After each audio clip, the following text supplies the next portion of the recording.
क्या बूढ़ा क्या जवान, भक्ति का नाच देखना चाहते हो? जब वृंदावन में उत्सव होते हैं, झूला उत्सव हो, सावन का महोत्सव हो, हरियाली तीज हो, अक्षय तृतीया हो, तब जाकर देखो कैसे लोग हजारों की लाखों की संख्या में मस्त होकर के राधा नाम संकीर्तन के साथ नाचते हुए दिखाई देते हैं। वहां कोई स्त्री या पुरुष नहीं नाचता उस समय, वहां साक्षात भक्ति का नाच होता है।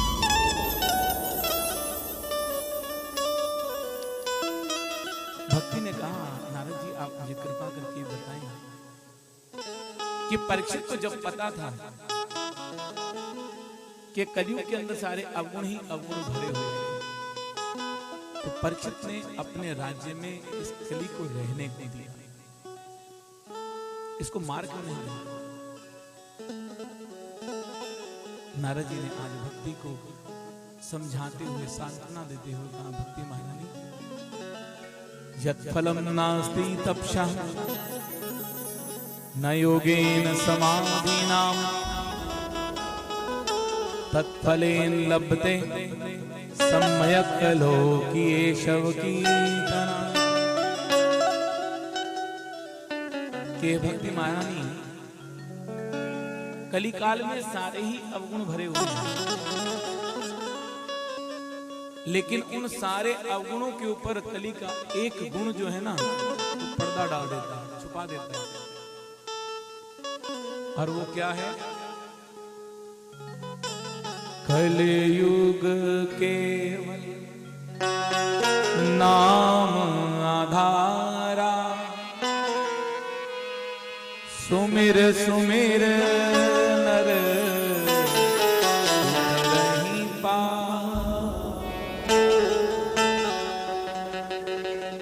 कि कलिकाल में जो भगवान का नाम जप निरंतर करते हैं ना, वो भी भव सागर से पार हो जाते हैं।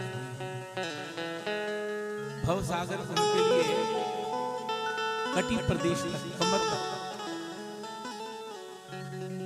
और यदि हम किसी तीर्थ में, किसी तालाब में, नदी में स्नान करने के लिए जाएं ना,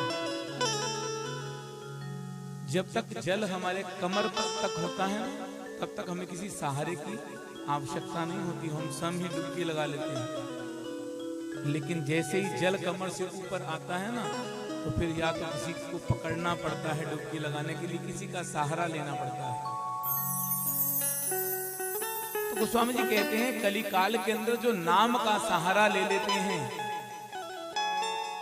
भैया जो नाम जप का सहारा ले लेते हैं ना, फिर उनको किसी दूसरे सहारे की आवश्यकता नहीं पड़ती, वो भव सागर से पार हो जाते हैं। नारद जी ने कहा कि भक्ति महाराज आप चिंता मत करो, मैं अभी आपके दोनों पुत्रों को की मूर्छा को दूर करता हूं। नारद जी गए, जाकर के ज्ञान और वैराग्य कान में गीता का उपदेश करने लगे। अब जितनी देर ज्ञान और वैराग्य के कान में गीता का उपदेश हुआ ना, उतनी ही देर ज्ञान और वैराग्य उठे, और जैसे ही गीता का पाठ बंद किया, ज्ञान और वैराग्य पुनः मूर्छित होकर। और बुरा ना मानना, हमारा भी यही हाल है। जब हम कथा सत्संग में बैठते हैं ना, तो हमसे बड़ा ज्ञानी भी कोई नहीं होता, लेकिन जैसे ही हम कथा के प्रांगण से बाहर जाते हैं, तो सारा का सारा ज्ञान कपूर की तरह उड़ जाता है।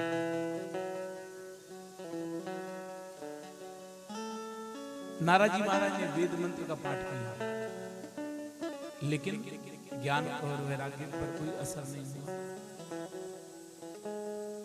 जिस समय नारद जी गीता का पाठ कर रहे थे ना, उस समय आकाशवाणी हुई कि हे नारद जी, आप भक्ति ज्ञान वैराग्य तीनों को यदि पुष्ट करना चाहते हो ना, तो आप कोई सत्कर्म करो।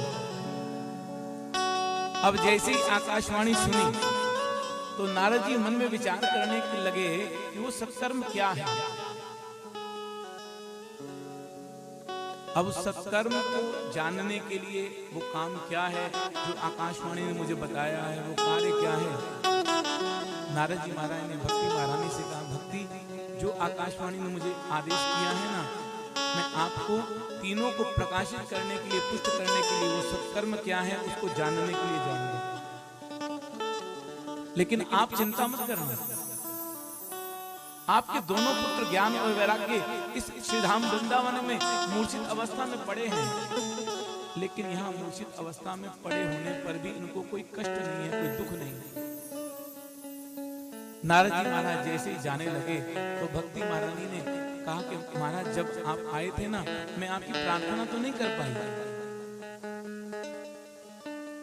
और अभी अभी आपने कहा हे भक्ति महारानी, मैं ज्ञान और वैराग्य को आपके साथ पुष्ट करके दिखाऊंगा, तो मैं भी आपकी प्रार्थना करना चाहती हूँ कि हे ब्रह्मा के पुत्र,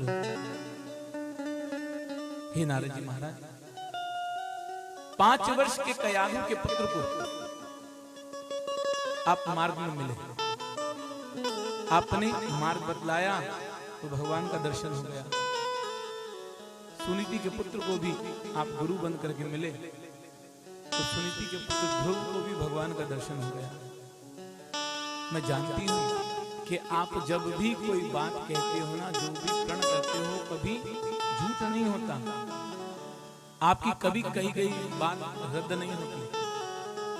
मैं आपके चरणों में बार बार प्रणाम करती हूँ, बार बार प्रणाम करती हूँ। भक्ति के दुख को देखकर नारद जी महाराज कहते हैं कि हे भक्ति महारानी, आप व्यर्थ में ही खेद कर रही हैं।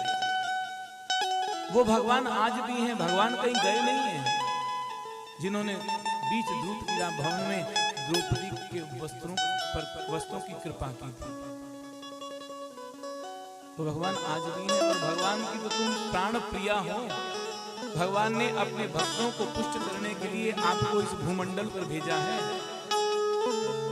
और जब पहले आपको भगवान ने भेजा था ना, तो आपके साथ में एक दासी भी भेजी थी, मुक्ति, जो आपकी सेवा में लगी रहती थी। लेकिन समय पा करके एक दिन मुक्ति आपकी आज्ञा लेकर के भगवान के धाम में चली गई, और आज भी भगवान को बुलाने पर, जहां भी आप जाकर के भगवान को बुलाती हैं ना, भगवान दौड़े दौड़े वहां पर आ जाते हैं। इसलिए आप चिंता मत करो, वो सत्कर्म क्या है, उस सत्कर्म को जान करके मैं उस सत्कर्म को अवश्य करूंगा, और आप तीनों को पुष्ट करूंगा, आपको प्रकाशित करूंगा। नारद जी महाराज चले, और चल करके नारद जी महाराज बद्रिक आश्रम में पहुंच गए, और बद्रिक आश्रम में पहुंच करके संत कुमारों को अपनी चिंता का कारण बताने लगे। मेरी चिंता का कारण क्या? अब जब संत कुमारों ने सुना तो संत कुमार जोर जोर से हंसने लगे। महाराज, आपको तो पता होना चाहिए तो सत्कर्म क्या है। वो सत्कर्म है श्रीमद् भागवत महापुराण की कथा। अब जैसे ये सुना तो नारद जी महाराज कहने लगे, संत कुमारों एक बात बताओ, मैंने गीता का पाठ किया, वेद का पाठ किया, ना गीता के पाठ का असर हुआ, ना वेद पाठ के का असर हुआ, तो क्या श्रीमद् भागवत महापुराण का पाठ करने से भक्ति ज्ञान वैराग्य तीनों पुष्ट हो जाएंगे? तो संत ने कहा, हाँ महाराज, सारे वेदों का सार जो है ना, वो श्रीमद् भागवत महापुराण की कथा है। इसलिए अगर आप चाहते हैं भक्ति ज्ञान वैराग्य तीनों को पुष्ट करने के लिए, तो आप भक्ति ज्ञान वैराग्य को पुष्ट करने के लिए श्रीमद् भागवत महापुराण की कथा कराओ। अब जैसे ही ये बात संत कुमारों के मुख से सुनी तो नारद जी ने कहा कि महाराज, मैं वो ज्ञान यज्ञ करूंगा, लेकिन उस ज्ञान यज्ञ को करने के लिए मुझे कोई स्थान भी तो चाहिए।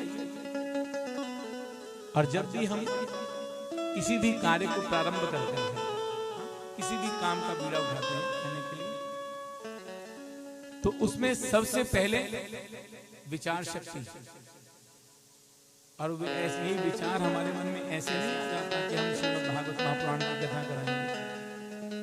जब प्रभु की कृपा होती है ना हम लोगों पर, तभी भगवान स्वयं हमारे हृदय में बैठ करके विचार के रूप में उत्पन्न होते हैं, प्रकट होते हैं। पहली है विचार शक्ति और दूसरी है धन की शक्ति। क्योंकि इतने बड़े बड़े कार्य करने के लिए धन की भी आवश्यकता पड़ती है। और सबसे बड़ी जो है ना वो है प्रभु की कृपा। क्योंकि बिना प्रभु की कृपा से ये काम होने वाले नहीं है। अगर हम ये सोचें ना कि हम ये काम कराते हैं तो भैया हम कुछ भी नहीं करा सकते हैं। तो आज नारद जी ने संत कुमारों से कहा, महाराज कृपा करके मुझे स्थान तो बता दो, मैं कहां पर ये श्रीमद् भागवत महापुराण की कथा करूं। तो संत कुमारों ने कहा कि देखो नारद जी, अभी हम जो है ना बद्री विशाल में बैठे हैं, बद्री आश्रम में। यहाँ से थोड़ा सा नीचे चलते हैं, एक स्थान है जिसका नाम है हरिद्वार। और हरिद्वार में गंगा जी के पास एक तट है जिसका नाम है आनंद तट। आप वहां जाकर के श्रीमद् भागवत महापुराण की कथा कराओ। तो नारद जी ने संत कुमारों को कहा, महाराज आपने इतना सुंदर मुझे स्थान बता दिया, अब एक कृपा और कर दो। संत कुमारों ने कहा, क्या? कहा, महाराज भक्ति ज्ञान वैराग्य तीनों को पुष्ट करने के लिए श्रीमद् भागवत की कथा आप ही सुना दो। तो संत कुमार ने कहा, अच्छा महाराज आप जाओ, जाकर पहले व्यवस्था तो करो, तैयारी तो करो। आप जाकर तैयारी करो और हम भी आपके पीछे पीछे वहां पर आते हैं। नारद जी महाराज आनंद तट पर पहुंचे।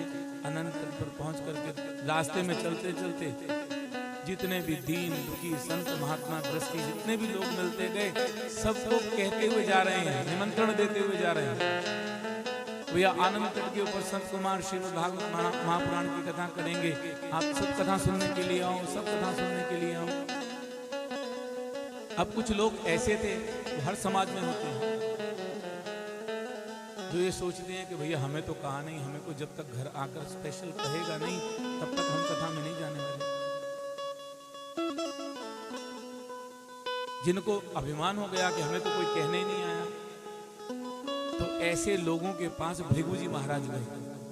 भृगु जी ने महाराज ने जाकर उनको समझाया कि भैया जहां भगवान की कथा हो रही हो ना, वहां निमंत्रण की आवश्यकता नहीं पड़ती, वहां तो बिना निमंत्रण के ही पहुंच जाना चाहिए। इसलिए भैया चलो, चल करके श्रीमद् भागवत कथा श्रवण करने का अवसर मिल रहा है तो चल करके अपने जीवन को धन्य धन्य करो ना। उन सब लोगों को लेकर के भृगु जी महाराज पहुंच गए आए आनंद तट पर। आनंद तट संतों महात्माओं ऋषियों मुनियों के साथ गृहस्थियों के साथ भर गया। नारद जी महाराज ने सुंदर आसन बना दिया और स्वयं आसन के सामने बैठ गए। संत कुमार आए, नारद जी ने उठ करके संत कुमारों का स्वागत किया, सुंदर आसन पर बिठाया और आसन पर बिठा करके प्रणाम करके बैठ गए और कहा, महाराज आप कृपा करो, भक्ति ज्ञान वैराग्य तीनों को पुष्ट करने के लिए मुझे श्रीमद् भागवत महापुराण की कथा सुनाओ। संत कुमारों ने कथा प्रारंभ नहीं की, पुराण की महिमा पहले गाई और पुराण की महिमा गाते हुए कहा कि सदा शिव्या श्रीमद् भागवती कथा यस्या श्रवण मात्रेण हरिश्चित्तम समाश्रिये। कथा नहीं प्रारंभ की, जितने भी लोग बैठे थे ना उनको सबसे पहले ये बात समझाई कि सदा सेव्या, सदा सेव्या। क्योंकि जितनी बार भी हमें जीवन में ये कथा सुनने को मिले, बार बार ये कथा सुननी चाहिए, बार बार कथा सुननी चाहिए। क्योंकि ना जाने कितने जन्मों की मैल हमारे हृदय पर जमी हुई है। बर्तन पर थोड़ी सी मैल जम जाती है ना तो माताओं को कितनी बार रगड़ना पड़ता है उसको साफ करने के लिए। यहां तो ना जाने कितने जन्म जन्मांतरों की मैल यहां, और उस मैल को उतारने के लिए बार बार ये कथा सुनो, बार बार कथा सुनो, बार बार कथा सुनो। और इस कथा को सुनने से के लाभ क्या है?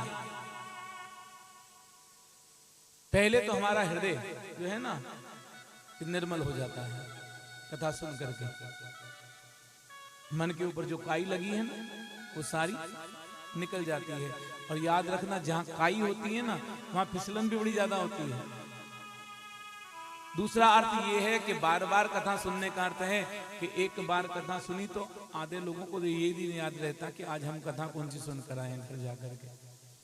घर जाकर को ये पूछ लेना आज कथा कौन सी हुई, तो सोचने लगते हैं क्या कथा हुई थी। इसलिए बार बार सुनने से ये कथा मन के अंदर घर करेगी, मन के अंदर बैठ जाएगी। और दूसरा, जब बार बार कथा सुनने से हमारा मन निर्मल हो जाएगा ना, तो रामचरितमानस में भगवान ने कहा है कि निर्मल मन जन सो मोहे पावा, मोहे कपट छल छिद्र नामा। जब मन निर्मल हो जाएगा ना तो भगवान को बुलाना नहीं पड़ेगा, भगवान स्वयं आकर के हमारे इस हृदय के आसन पर आकर के बैठ जाएंगे।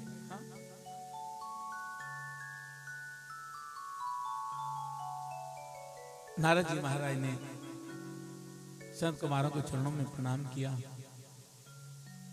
और कहा महाराज आप कृपा करके बताएं जो श्रीमद् भागवत महापुराण की कथा आप मुझे सुनाने के लिए जा रहे हैं,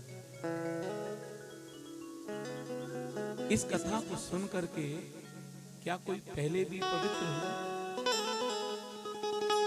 अब जैसे नारद जी महाराज का ये प्रश्न सुना सनकादिक ऋषियों ने, सनकादिक ऋषि जोर जोर से हंसने लगे।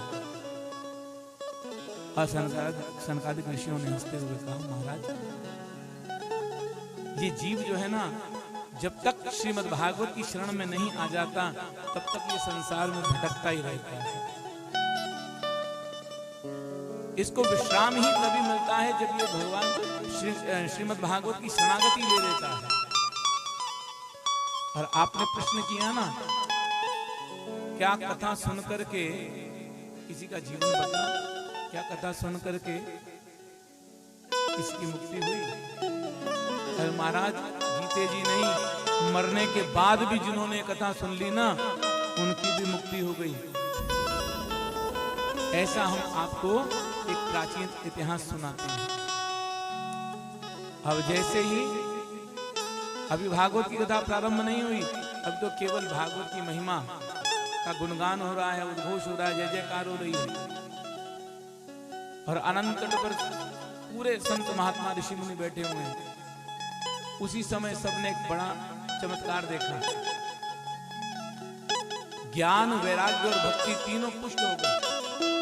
ज्ञान और वैराग्य दोनों यौवन अवस्था को प्राप्त हो गए और अपनी मां भक्ति के साथ आकाश मार्ग से चलते हुए आ रहे हैं।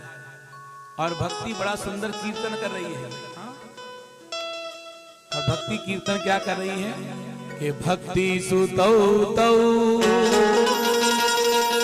तरुणौ गृहीत्वा प्रेम करूपा सहसा विरासी।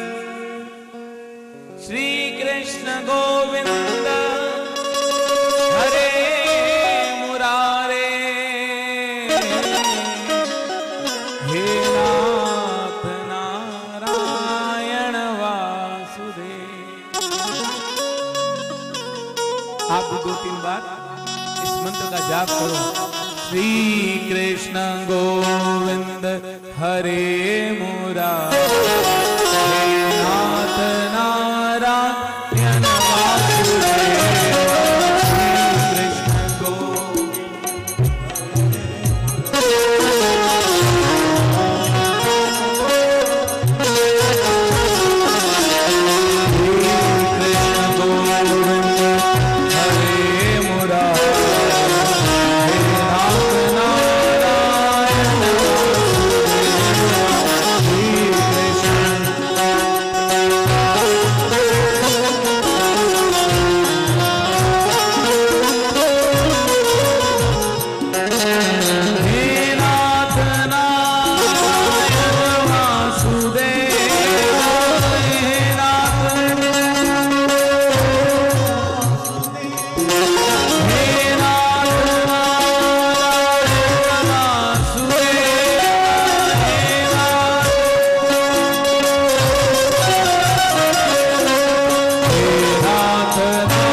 कुमारों को प्रणाम करके पूछती है कि महाराज मैं भी यहाँ पर आई हूँ और यहाँ बैठने के लिए तो कोई स्थान ही नहीं है, आप कृपा करके मुझे कोई स्थान प्रदान करें, बताएं मैं जिस स्थान पर जाकर बैठूं।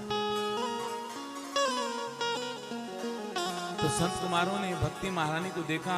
भक्ति बड़ी करुण दृष्टि से संत कुमारों की ओर देख रही थी। संत कुमारों ने आंखें बंद करके ध्यान किया और ध्यान करके विचार करने लगे कि भक्ति को बैठने के लिए कौन सा स्थान है। आप देखो, भक्ति कभी भी हट से नहीं होती है, और भक्ति आप कभी किसी से जबरदस्ती भी नहीं करवा सकते हो। भक्ति कहां से होती है? दिल से। हाँ? तो संत कुमारों ने कहा ये बुद्धि का विषय नहीं है।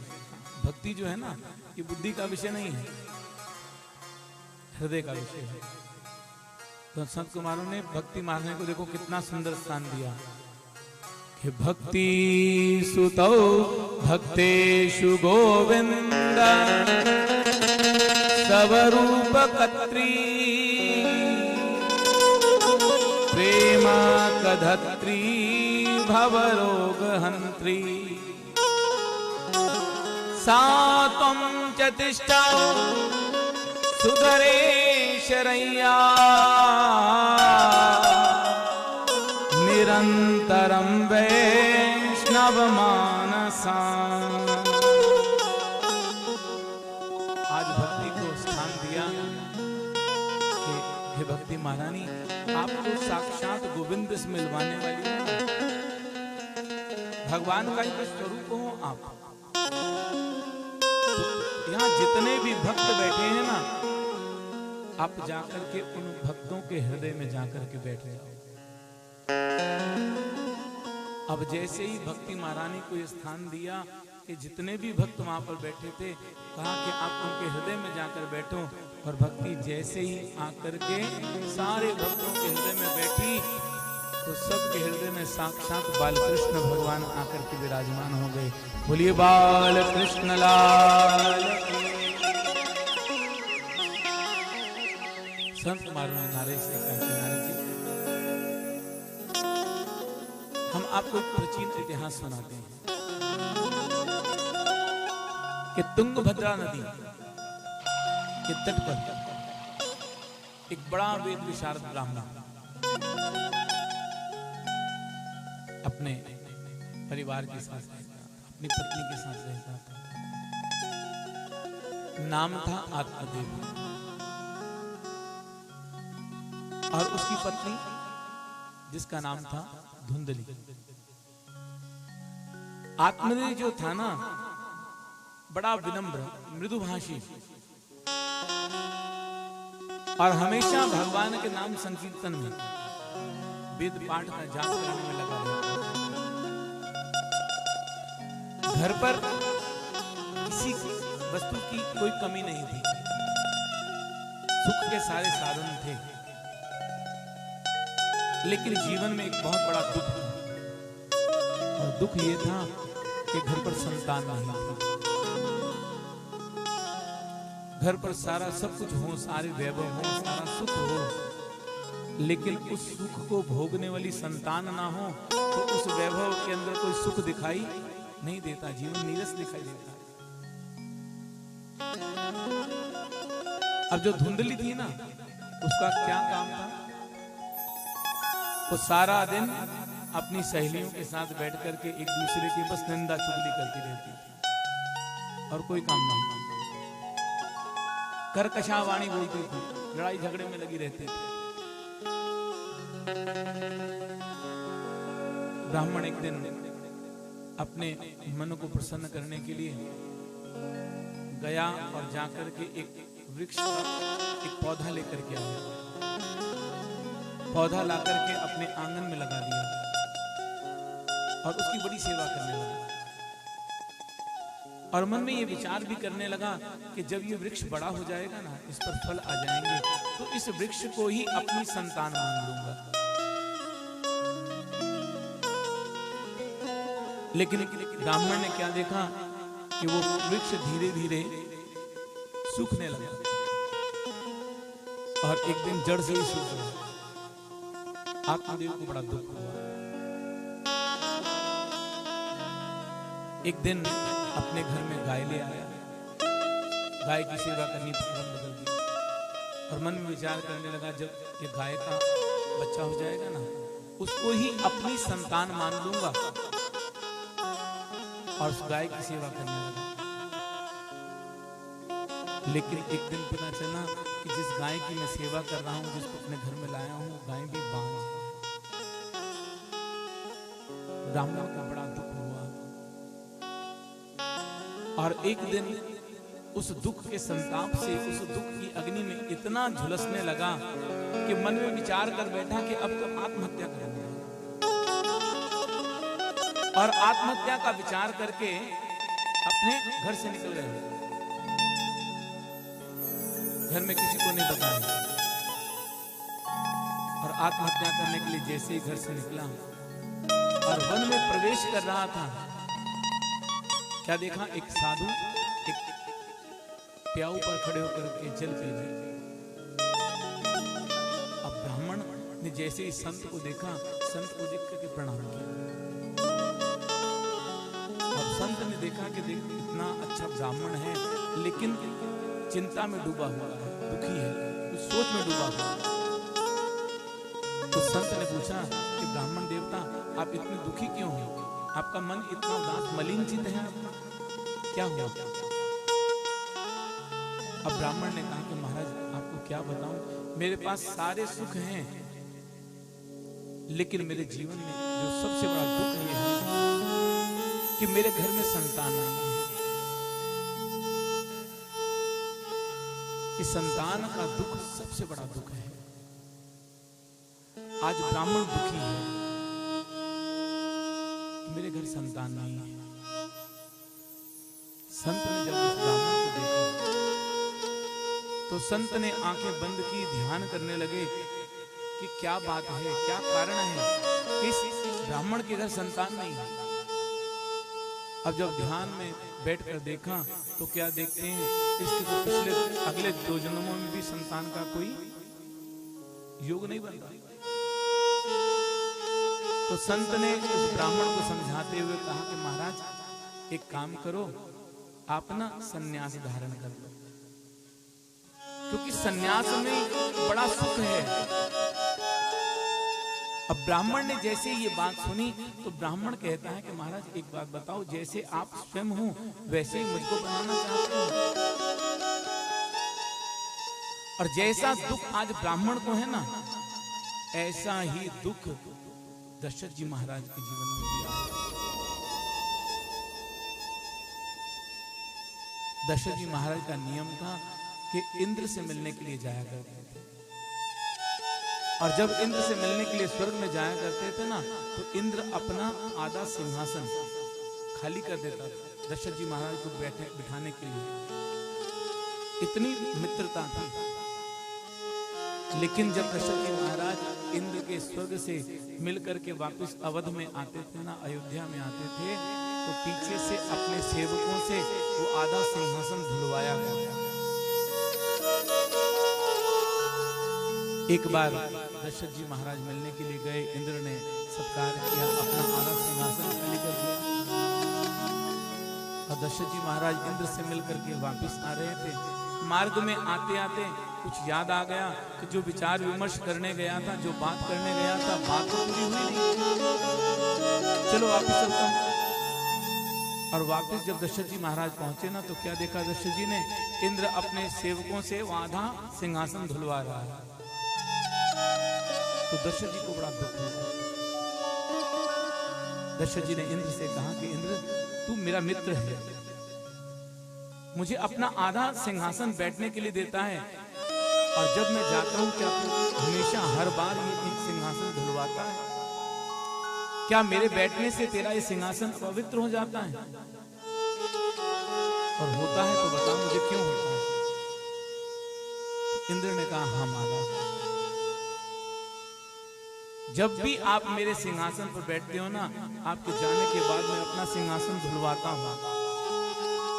क्योंकि आपके बैठने से मेरा सिंहासन पवित्र हो जाता है। तो दशरथ जी महाराज ने कहा क्यों? तो कहा महाराज आपके यहाँ संतान नहीं है ना। रामचरितमानस में चौपाई है ये कि एक बार भूपत मन माही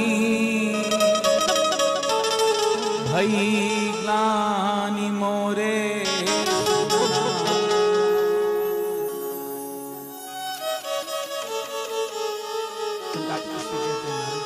जैसा दशरथ जी महाराज को दुख था ना, वैसा ही दुख आज उस आत्मदेव ब्राह्मण को है। कहता है महाराज आप चाहो तो क्या नहीं कर सकते। मैं आपसे प्रार्थना करता हूं, मुझे एक आशीर्वाद दो तो मेरे यहां पुत्र हो जाए। मैं तो महाराज आत्महत्या करने के लिए जा रहा था, मरने के लिए जा रहा था, और यदि आपने मुझे आशीर्वाद नहीं दिया, मेरी कामना को पूर्ण नहीं किया, तो अब आपके सामने आत्महत्या कर लूंगा। मुझे तो आत्महत्या करने का पाप लगेगा लगेगा, लेकिन आपको आत्महत्या देखने का भी पाप लगेगा। संत घबरा गए। संत ने कहा भैया मेरे सामने आत्महत्या मत कर। भगवान का ध्यान किया और भगवान का ध्यान करते हुए अपने झोले में से एक फल निकाला और प्रभु का नाम लेकर के फल आत्मदेव को दे दिया और कहा देख प्यारे, तू घर जाकर के अपनी धर्म पत्नी को ये फल खिला देना, और यदि फल खा करके तेरी पत्नी 9 महीने तक व्रत धारण करके रहेगी ना, तो फिर तेरे घर यहाँ एक उत्तम पुत्र उत्पन्न होगा। अब जैसे संत ने आशीर्वाद दिया, आशीर्वाद को फल दिया, प्रसाद दिया, आत्मदेव दौड़ करके आए, लेकर के प्रसाद घर पर आकर के अपनी पत्नी से कहा कि आज एक संत का दर्शन हुआ, संत ने आशीर्वाद में ये फल दिया है और कहा कि धुंधली अगर तू खा लेगी और खा करके 9 महीने तक तू व्रत धारण करेगी तो हमारे यहाँ एक सुंदर पुत्र होगा। अब फल देकर के आत्मदेव को चले गए। अब धुंधली तर्क वितर्क करने लगी, सोच विचार करने लगी। मेरे पति भी कैसे हैं, रोज किसी ना किसी संत के पास चले जाते हैं, वहां से जाकर के कुछ ना कुछ प्रसाद लेकर के आ जाते हैं और रोज मुझे कहते हैं तू खा ले, तू गर्भ धारण कर लेगी, गर्भ धारण कर लेगी, हमारे यहाँ संतान हो जाएगी। पर ऐसा कभी हुआ है कोई स्त्री फल खाए और गर्भ धारण कर ले? अभी संकल्प विकल्प कर रही थी तो उसकी एक सहेली आ गई। सहेली ने कहा बहन क्या बात आज बड़ी, कह रही देखना बहन मेरे पति आज किसी संत के पास चले गए, ये फल लेकर के आ गए, अब कहते हैं तू फल खा ले तो गर्भ धारण कर लेगी। तो सहेली ने कहा कि बहन संत का प्रसाद है, प्रसाद समझ करके पाले, फल है ना, कुछ ना कुछ शरीर के लिए अच्छा ही करेगा, बुरा तो कुछ नहीं करेगा ना। लेकिन जब संकल्प विकल्प कर रही थी तो उसी समय उसकी बहन आ गई। अब उसने गर्भधारण कर रखा।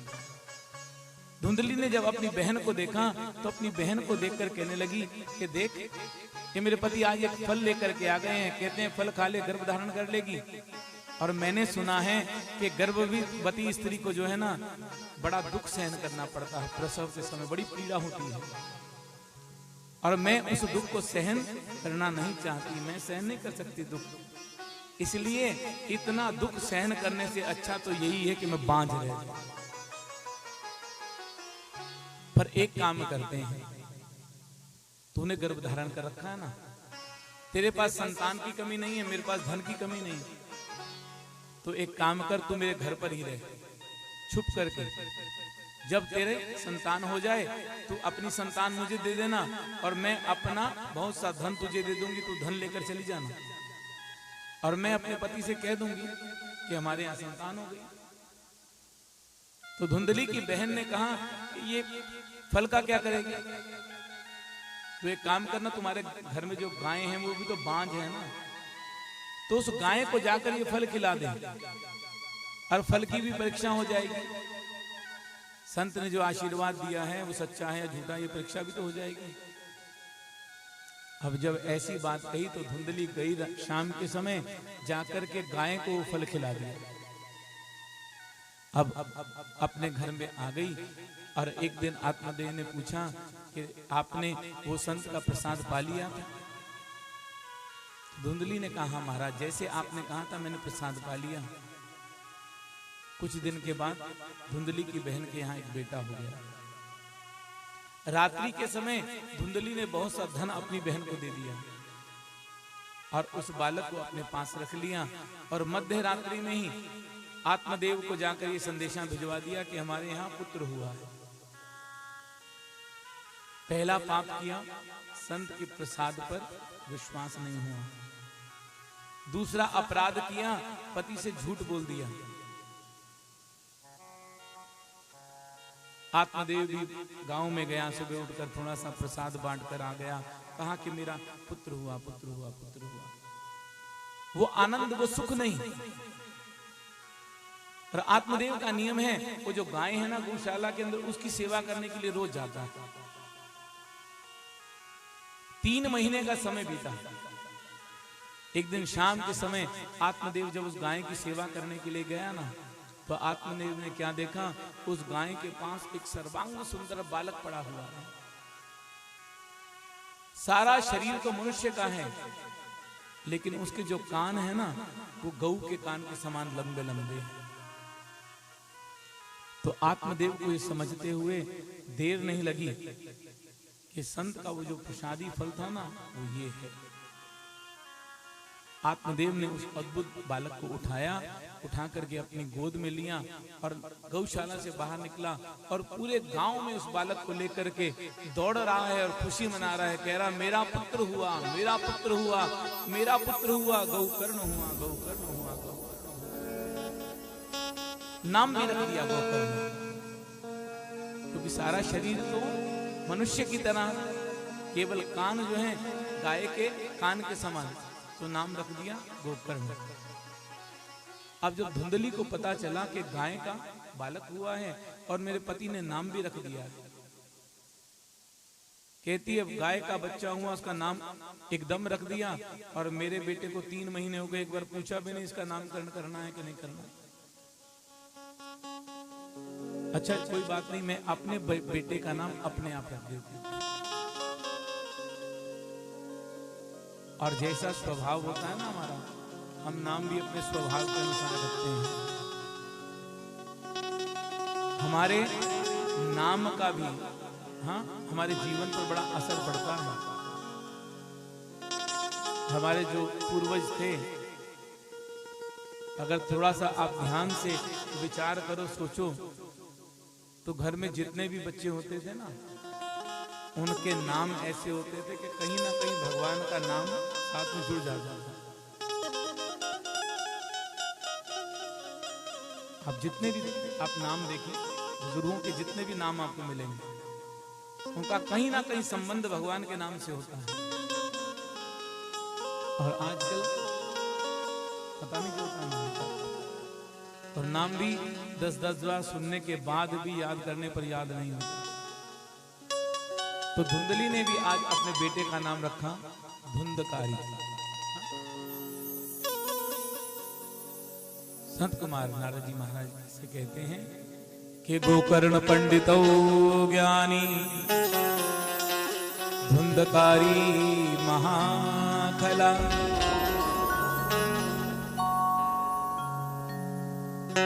संत का आशीर्वाद था, महान पंडित बना, और धुंधकारी महाखल, भूत, मदिरा पान करता है, जुआ खेलता है, स्त्री गमन करता है, चोरी करता है, बुरे बुरे सारे कर्म करता है। एक दिन आत्मदेव ने मन में सोचा, चलो आज गांव में बहुत दिन हो गए घूमने नहीं गए, आज जरा विचार घूम के आए थोड़ा शाम को टहलने के लिए।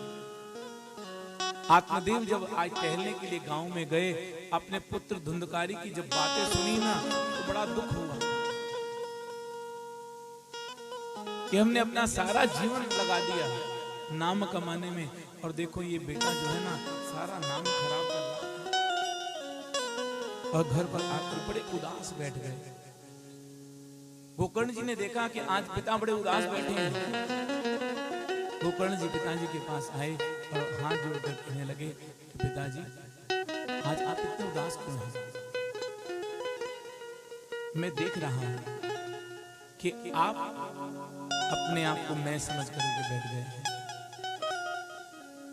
ये हाड़ मांस का शरीर जो है ना, इसे आप मैं समझ रहे हैं, मैं हूं। आप इसको मैं समझना छोड़ दो। परिवार के ये जितने भी संबंध है ना, ये संबंध कुछ समय के लिए हैं और एक दिन आने पर ये सारे संबंध खत्म हो जाते हैं। इसलिए अब जो आपकी आयु है ना, जो समय है, अब ये चिंता करने का नहीं है कि संसार क्या कहेगा, लोग क्या कहेंगे। अब तो केवल और केवल ये आपका भाव बनना चाहिए कि भगवान का भजन जितना हो अच्छा। इसलिए अब संसार की आसक्ति को त्याग करके आप वन जाओ, वन जाकर के भगवान का भजन करो। आज जब पुत्र ने पिता को ये ज्ञान दिया तो गोकर्ण की बात सुन करके आज आत्मदेव इतना रोए कि रोते रोते अपने घर को छोड़ करके वन में चले गए और वहां जाकर के भागवत के दशम स्कंद का गान करते करते अपना शरीर त्याग दिया। इधर धुंधकारी महाखल बन गया। गोकर्ण एक दिन अपनी माँ के पास आए, आकर माँ से कहने लगे, भैया बहुत दिन हो गए, मुझे भी मेरा मन घर पर लगता नहीं है, अगर आपकी आज्ञा हो तो मैं तीर्थ यात्रा करने के लिए चला जाऊं। माँ की आज्ञा पाकर तीर्थ यात्रा करने के लिए चले गए और इधर धुंधकारी आया, आकर के धुंधली को मारने लगा और कहने लगा, जो धन घर पर बड़ा हुआ है ना, वो मुझे दे दे। और माँ से सारा धन छीन करके जब गया तो आज धुंधली को इतनी ग्लानि हुई, इतना दुख हुआ कि उस ग्लानि में आकर के धुंधली ने अपने घर के कुएं में छलांग लगा के आत्महत्या कर ली। और अब ये धुंधकारी भी 6 वैश्याओं को लेकर के अपने घर पर आ गया। बुरे बुरे कर्म करता हुआ एक दिन नगर सेठ के यहाँ चोरी करके घर पर ले आया। अब उन वैश्याओं ने जब ये इतना धन देखा तो वो सोचने लगी, विचार करने लगी कि रोज चोरी करके लाता है, एक दिन पकड़ा जाएगा ना तो इसको भी मृत्युदंड मिलेगा और हमें भी मृत्युदंड मिलेगा। इसलिए क्यों ना हम रात के समय इसका ही प्राणांत कर दें, मार दें इसको और इसका धन सारा लेकर के हम चली जाए। और उन्होंने ऐसे ही किया। एक दिन सोते हुए धुंधकारी के मुख में गरम गरम अंगारे डाल दिए, रस्सी से गले में फंदा बना करके फांसी दे दी, मार दिया और धुंधकारी के शरीर को उसी के घर में ही आंगन में गड्ढा खोद करके गाड़ दिया। अब तीर्थ यात्रा करते करते गोकर्ण जी को पता चला मेरी माता का भी स्वर्गवास हो गया, पिता ने भी शरीर त्याग दिया। जिस भी तीर्थ में गए अपने माता पिता के नाम से श्राद्ध करते रहे, पिंड दान करते रहे। और भैया याद रखना, मात्र आटे के पिंड से हमारा जीवन सुधरने वाला नहीं है, कल्याण होने वाला नहीं है। अगर हम ये सोचते हैं ना कि पुत्र हमें एक आटे का पिंड देगा, उस पिंड से हमारा कल्याण हो जाएगा, नहीं भैया। ये पंच भौतिक शरीर जो है ना, इसको भी शास्त्र में पिंड कहते हैं। इस पंच भौतिक शरीर का कल्याण, पिंड का कल्याण तब होने वाला है जब हम अपने जीवन में भगवान की भक्ति करेंगे। नाम रूपी धन इकट्ठा करेंगे तभी कल्याण होने वाला है। अब गोकर्ण जी तीर्थ यात्रा करते करते रात्रि को एक दिन अपने घर पर गांव में आए और गांव में आकर अपने घर में जब विश्राम करने लगे तो क्या देखा, एक प्रेत है। वो अलग अलग रूप बना करके, अनेक रूप बना करके बार बार आता है गोकर्ण जी के सामने। तो गोकर्ण जी ने उससे पूछा, भैया तू कौन है और ये बार बार रूप बना करके क्यों आ रहा है मेरे सामने, क्या चाहता है तू? तो उस प्रेत के अंदर बोलने की शक्ति नहीं थी। बोल नहीं पा रहा था। तो गोकर्ण जी ने अपने कमंडल से जल लिया, उसके ऊपर छिड़का, बोलने की शक्ति आ गई। और रोते रोते कहता है कि अहम भ्राता त्वदीयस्मि धुंधकारी नामता। कि आपने मुझे पहचाना नहीं ना, मैं आपका भाई हूं धुंधकारी। स्वेकेवनेव दोषेण ब्रह्म तत्वं नाशितं मया। और भैया इसमें आपका कोई कसूर नहीं है कि मेरे को ये प्रेत की योनि मिली है, क्योंकि हमारे जीवन में हमारे कर्मों की बड़ी प्रधानता है। कर्म प्रधान विश्व रचि राखा, जो जस करहि सो तस फल चाखा। हम कर्म तो बड़े खुश होकर करते हैं, किसी को हमने कुछ कह दिया, किसी को अपशब्द बोल दिए, किसी का नुकसान कर दिया, हम सोचते हैं हम बड़े बलवान हैं। लेकिन हम ये भूल जाते हैं कि भैया इन कर्मों का लेखा जोखा सारा वो देख रहा है। इसलिए संत कहते हैं उजली करनी कर ओ बंदे, कर्म न करियो काला। लाख आंख से देख रहा है तुझको देखने वाला, उसकी तेज नजर से बंदे कोई बच ना पाता। हम संसार की आंखों से तो अपने आप को बचा सकते हैं, जो सर्वशक्तिमान बैठा है ना भैया, उसकी नजर से हम कोई बच नहीं सकते।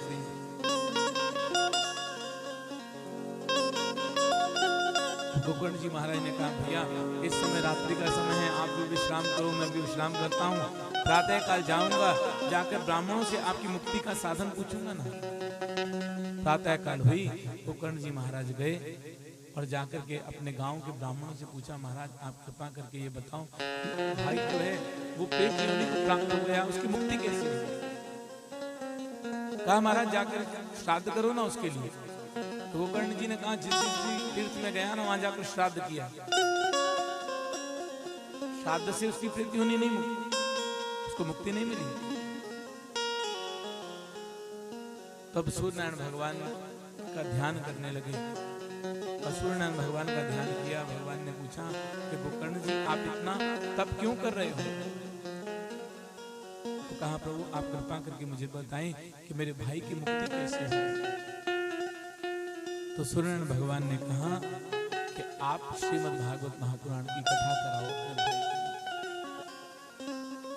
अब जैसे ये सुना तो उसी समय एक सुंदर मंच बनाया, उस पर एक ब्राह्मण को बिठाया, स्वयं वक्ता बन करके बैठ गए, ब्राह्मण श्रोता बन करके उस आसन पर बैठ गए और सारे गांव के लोग इकट्ठे हुए। जो मंडप बनाया ना उसके अंदर एक बांस लगा हुआ था जिसमें 7 गांठें थी अंदर से खोखला। अब धुंधकारी भी आया, प्रेत था। अब प्रेत था तो कोई भी रूप बना करके आ सकता था। अब देखा वहां बैठने के लिए कोई स्थान ही नहीं, तो धुंधकारी वायु रूप बन करके उस खोखले बांस के अंदर बैठ गए। पहले दिन की कथा प्रारंभ हुई, सबने एक बड़ा विचित्र दृश्य देखा कि बांस की एक गांठ खुल गई, दूसरे दिन दूसरी गांठ खुल गई। जिस दिन विश्राम हुआ उस बांस की 7वीं गांठ अपने आप खुल गई। सप्त ग्रंथि भेदन। और जैसे ही 7 गांठें खुली और उसी समय बड़ा सुंदर एक दिव्य पुरुष, सुंदर मुकुट है, कानों में कुंडल है, गले में पीतांबर है, गोकर्ण जी के सामने आकर खड़ा हो गया। गोकर्ण जी ने कहा महाराज आप कौन हैं? धुंधकारी कहता है भैया आपने मुझे पहचाना नहीं कि धन्या भागवती वार्ता प्रेत, मैं आपका भाई हूं ना। आपने मेरे लिए, मेरे उद्धार के लिए, मेरी मुक्ति के लिए श्रीमद् भागवत महापुराण की कथा कराई थी ना। उस कथा का ये प्रभाव है कि मेरी प्रेत योनि छूट गई और मुझे दिव्य शरीर मिल गया। जिस समय गोकर्ण जी और धुंधकारी आपस में वार्तालाप कर रहे थे, उसी समय दो पार्षद आ गए, दो विमान लेकर के। पार्षदों ने गोकर्ण जी को प्रणाम किया। गोकर्ण जी ने कहा, आओ महाराज, कैसे आना हुआ? तो पार्षदों ने कहा, महाराज हम आपको लेने के लिए आए हैं, आप भगवान के वैकुंठ धाम में जाने के अधिकारी बन गए हो। अब गोकर्ण जी ने पूछा, महाराज कथा तो सबने सुनी, लेकिन विमान दो क्यों आए? तो पार्षदों ने कहा, एक विमान तो आपके भाई के लिए और एक आपके लिए। आपके भाई ने 7 दिन तक कथा नियम से बैठ करके सुनी, और उस नियम के कारण आपके भाई की मुक्ति हो गई। और आपने सबके कल्याण के लिए श्रीमद् भागवत महापुराण की कथा की, तो आप भगवान के धाम में जाने के अधिकारी बन गए। क्योंकि हमारा जो शास्त्र है ना, हमारे शास्त्र का सबसे पहला, सनातन धर्म का जो सबसे पहला मंत्र है, सर्वे भवन्तु सुखिना सर्वे सन्तु निरामया सर्वे भद्राणि पश्यन्तु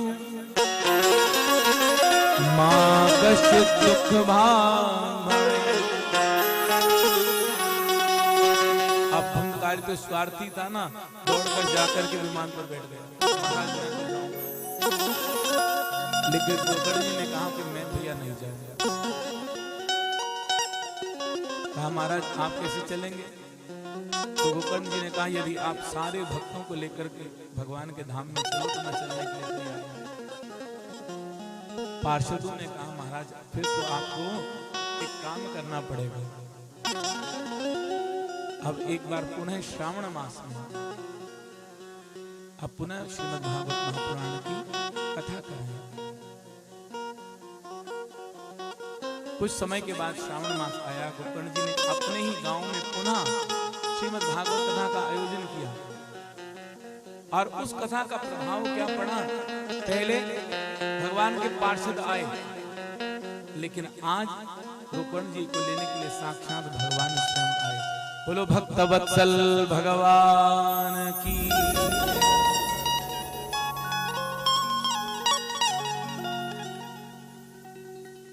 सूत जी महाराज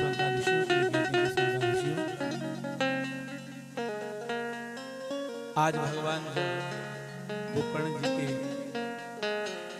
सामने उपस्थित हुए, तो भगवान ने आज गोकर्ण जी को सारूप्य मुक्ति दी। और जिस समय गोकर्ण जी महाराज आए,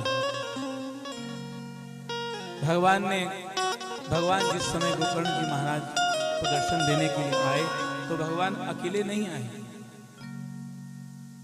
भगवान अपनी संत मंडली को भी अपने साथ लेकर के आए। भगवान के साथ में प्रहलाद जी महाराज हैं, उद्धव हैं,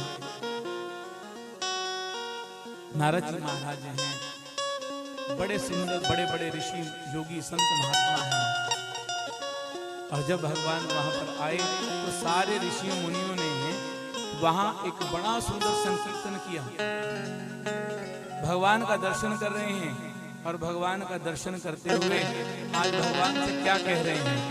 हाँ, हम भी ये भाव भगवान से आज मिल करके कहेंगे कि तेरे संग में रहेंगे मोहना। अच्छा, भगवान के साथ साथ कौन कौन रहना चाहता है? हाँ? कौन चाहता है? सारे। अब सच बात बताऊं, अगर भगवान जी अभी आ जाएं घर पर, तो कौन सा कमरा दोगे भगवान को? भगवान के रहने के लिए कौन सा कमरा दोगे घर का? हाँ, ये कहने की बात है। अच्छा, अगर भगवान ये कहते हैं कि वो जिसमें हाँ, हम क्या कहेंगे? हाँ हाँ हाँ, हम ये कहेंगे बस इसको छोड़ दो, बाकी सब। हाँ, वास्तविकता ये है हमारे जीवन की। क्योंकि जब हम आरती करते हैं ना, आरती करते हैं तो क्या कहते हैं? सुख संपत्ति घर आवे, कष्ट मिटे तन। पूजा करने के बाद भी भगवान को नहीं मांगते, हम कहते सुख संपत्ति आए, लेकिन यहाँ मिलकर कहो तो देखो आपका भाव बन जाएगा कि तेरे संग में रहेंगे मोहना, तेरे संग में, तेरे संग में रहेंगे,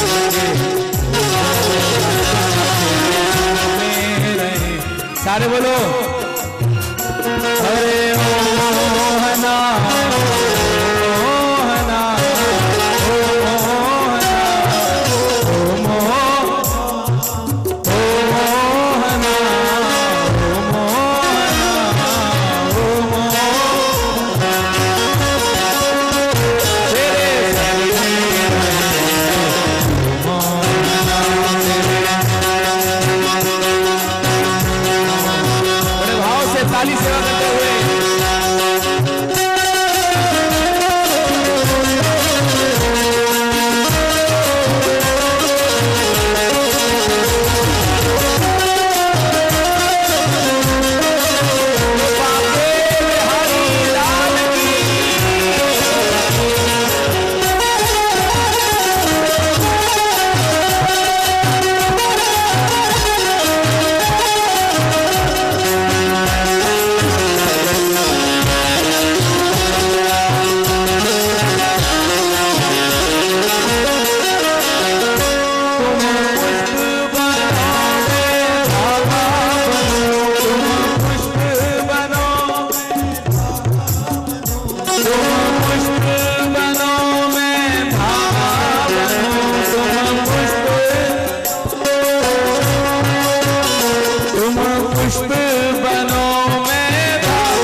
संग में रहेंगे।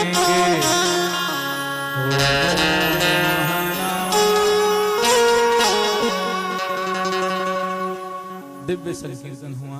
उस दिव्य संकीर्तन में प्रहलाद जी महाराज ने तालियां बजाई, उद्धव जी ने झांझ बजाया,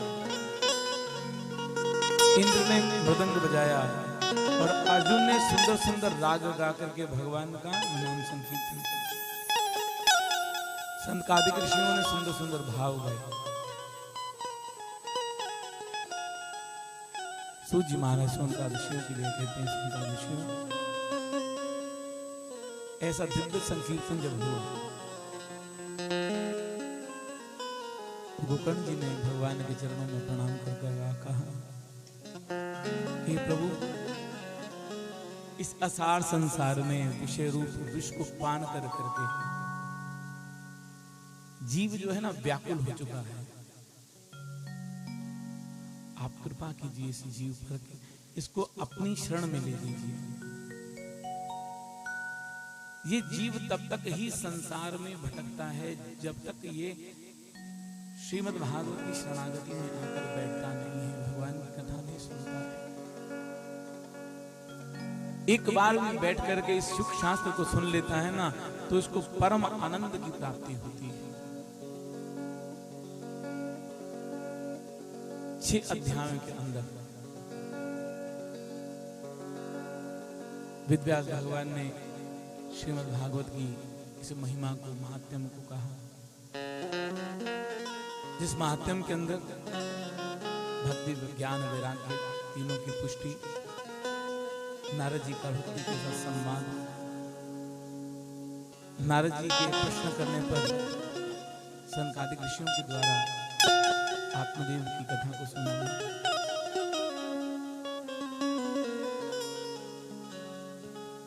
सूत जी महाराज संतादिशियों के लिए कहते हैं, संतादिशियों श्रीमद् भागवत का मंगलाचरण प्रथम स्कंद के प्रथम अध्याय का मंगलाचरण करके आज अपनी वाणी को विश्राम देंगे। आज थोड़ी व्यवस्था में देरी हुई और कथा भी 4 बजे प्रारंभ हुई, लेकिन कल से कथा का समय जो होगा वो 3 बजे का होगा। 3 बजे से लेकर के, और मेरी आपसे एक प्रार्थना ये है कि आप समय से कृपा करके आए, क्योंकि यदि आप समय पर आ जाएंगे, प्रसंग पूरा हो जाएगा, तो हमें भी कथा को विश्राम करने में आसानी रहेगी। अन्यथा कथा का समय आगे बढ़ता है।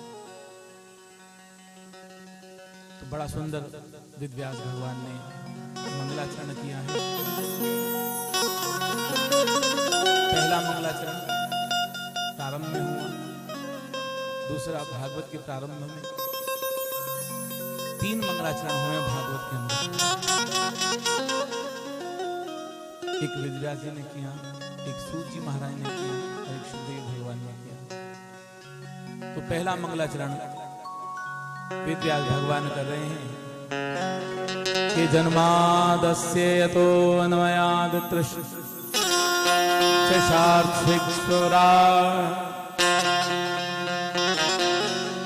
तेने ब्रह्म हृदयादि कवे मुह्यन्ति यत्सूरया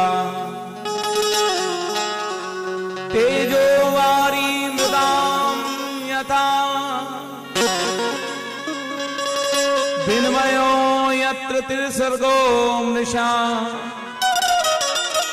धाम्ना स्वेन सदा निरस्तकुकं सत्यं परम धीमहि।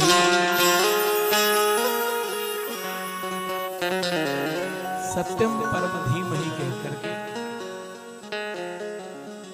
वेदव्यास भगवान ने मंगलाचरण किया है। और ये जो धीमहि है, ये बहुवचन है। और बड़ी सुंदर बात ये है कि वेदव्यास ने भागवत जी का मंगलाचरण करते हुए किसी भी देवता का नाम नहीं लिया। हाँ? ये नहीं कहा कि श्री कृष्ण परमम धीमहि रामम परमम धीमहि। हाँ? वेद व्यास भगवान ने विचार किया, आने वाला कलिकाल जो है ना, ये बड़ा क्रूर है। अगर मैं कृष्ण का नाम लेके वंदना करूंगा, मंगलाचरण करूंगा, जो भगवान कृष्ण के प्रेमी हो कहेंगे ग्रंथ हमारा है। हाँ? राम जी का नाम लेकर के ग्रंथ को प्रारंभ करूंगा तो जो रामानंदी हैं वो कहेंगे ये ग्रंथ हमारा है। इसलिए वेदव्यास भगवान ने बड़ा विचार करके कहा कि सत्यम परम धीमहि, वो सत्य स्वरूप परमात्मा। देखो भगवान एक है, हाँ? लेकिन भगवान के रूप अनेक हैं। वेदव्यास भगवान कहते हैं कि भगवान के जिस रूप में आपको आनंद मिलता है, जिस रूप के साथ आपकी प्रीति है, चाहे हमारे ठाकुर जी का रूप है, वृंदावन बिहारी जी महाराज का, हाँ? चाहे राम जी का स्वरूप है, चाहे माँ भगवती का स्वरूप है, चाहे हनुमान जी का स्वरूप है, चाहे भगवान शंकर का स्वरूप है, जिस भी स्वरूप में आपका विश्वास बनता है, आपका मन लगता है, आप उसी स्वरूप का ध्यान करते हुए दूसरे श्लोक के अंदर कहा कि निगम कल्पतरोर्गलितं फलम सुखमुखाद्रव्य अमृत संयुतम पिबत भागवतम रसमालयम मुहुरो रसिको भुवि भावका। वेदव्यास भगवान यह कहते हैं पिबत भागवतम रसमालयम, कि ये भागवत का जो रस का आलय है ना, जो रस का झरना जो है ये बह रहा है निरंतर।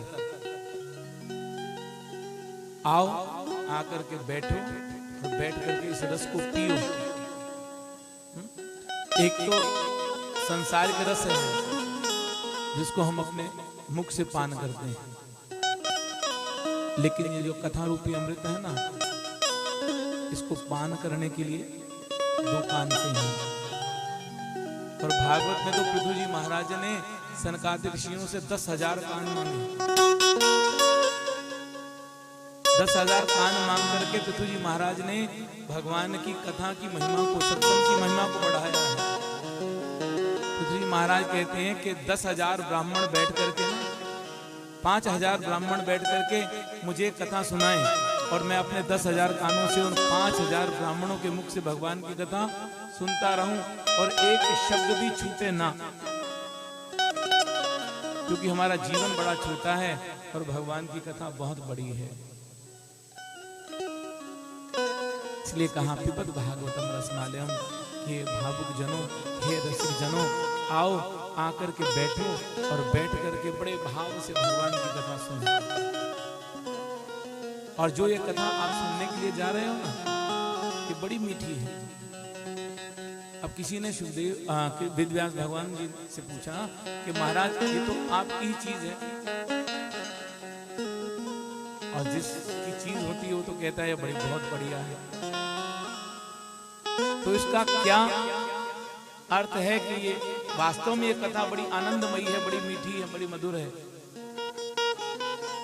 तो वेदव्यास भगवान ने समझाते हुए कहा कि जिस फल को तोता अपना मुख लगा देता है ना, तो फल बहुत मीठा हो जाता है। तो इस भागवत रूपी कल्प रूपी वेद रूपी कल्प वृक्ष पर लगा हुआ है भागवत रूपी जो फल है ना, इसको तोते ने अपना मुख लगा दिया है। सुखदेव भगवान के मुख से निकली है ना, जब तोते का मुख लग गया तो ये बहुत मीठी हो गई है। इसलिए हे रसिक जनों, हे भावुक जनों, हे भक्त जनों, आओ आकर के बैठो और बैठ करके इस आनंदमय रसमय कथा का रसास्वादन करो।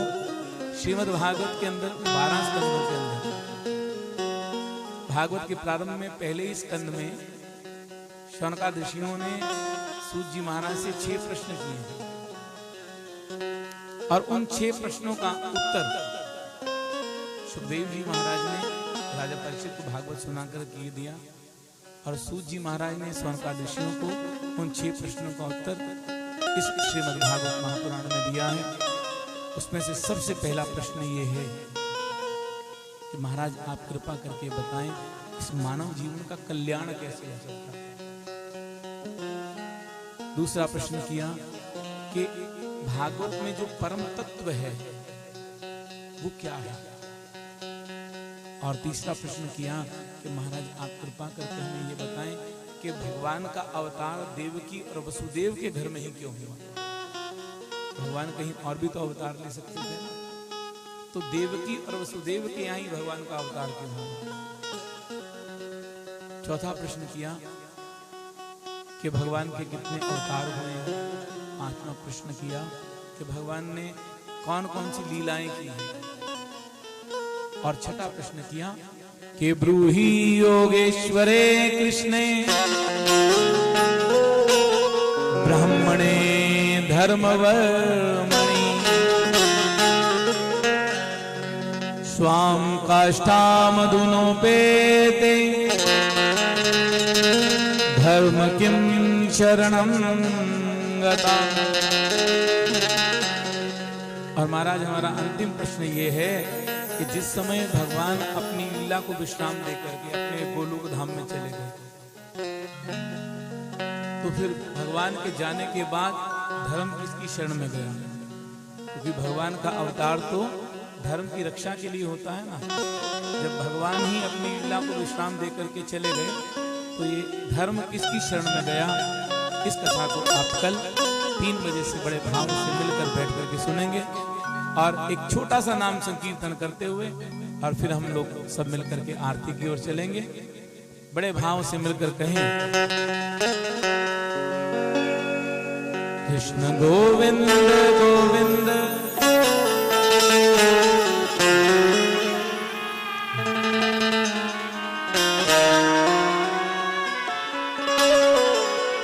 कृष्ण गोविंद गोविंद गोपाल नंदलाल। कृष्ण गोविंद गोविंद गोपाल नंदलाल। नंद गोविंद सारे बजा करके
एक गोपी कहती है कि सांस लेने पे तेरी याद आती है,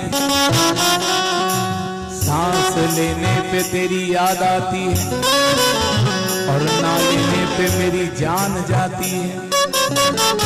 कैसे कह दूं कि सांसों पे जिंदा हूं मैं, क्योंकि ये सांस भी तेरी याद के बाद आती है। इसलिए कृष्ण गोविंद गोविंद गोपाल नंद लाल, गोविंद गोविंद गोपाल नंद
हमारे जो ये म्यूजिशियन भैया लोग हैं, ये 2:30 बजे हनुमान चालीसा का पाठ और भजन प्रारंभ कर देंगे।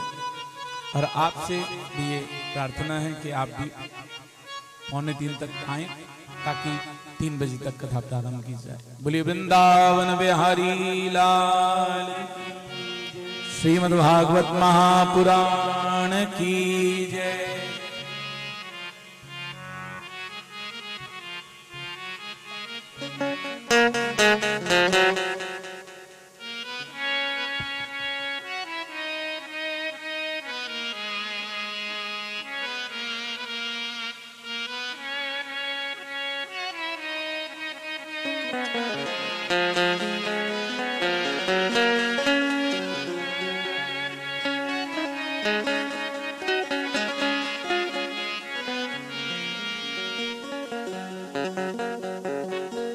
सबसे बड़ा आता है आरती लाइन से गीत सुन रहा था।